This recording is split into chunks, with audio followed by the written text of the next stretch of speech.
Отбасы банкінің жаңа клиенттері, шоты жоқ клиенттер зейнетақы қорынан ақша аудару үшін арнайы шотты қалай аша алады?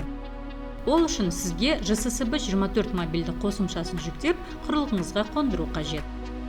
Қосымшаның басты бетінің төменгі жағындағы бірыңғай зейнетақы төлемі үшін шот ашу пернесін басыңыз. Сосын қолданыстағы ұялы телефон нөмірін және ЖСН енгізіңіз.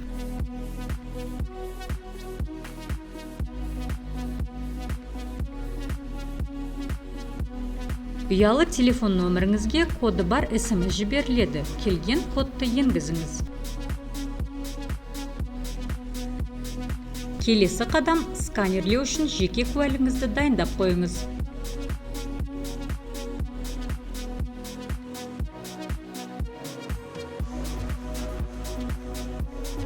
Енді өзіңізді куәландыру қажет. Экранға қарап, қиын емес бірнеше әрекеттерді орындаңыз. Верификациядан сәт өткеннен кейін клиенттің сауалнамасындағы жеке деректерді толтырыңыз.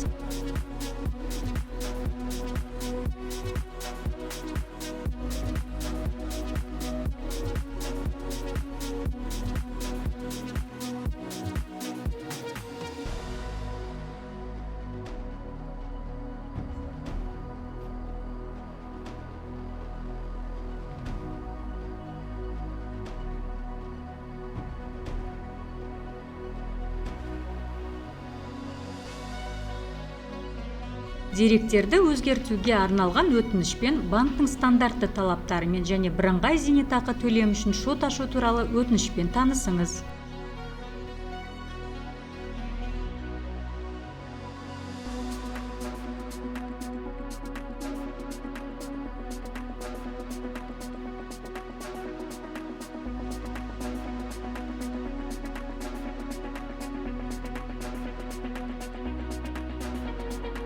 Растау ретінде сіздің нөміріңізге коды бар SMS жіберіледі. Келген кодты енгізіңіз. Әрі қарай интернет банкингке кіру үшін пароль ойлап тауып енгізіңіз. Мобильді қосымшаға жылдам кіру үшін 4 саннан тұратын паскодты ойлап тауып енгізіңіз. Құттықтаймыз, сіз бірыңғай зейнетақы төлемі үшін арнайы шот аштыңыз.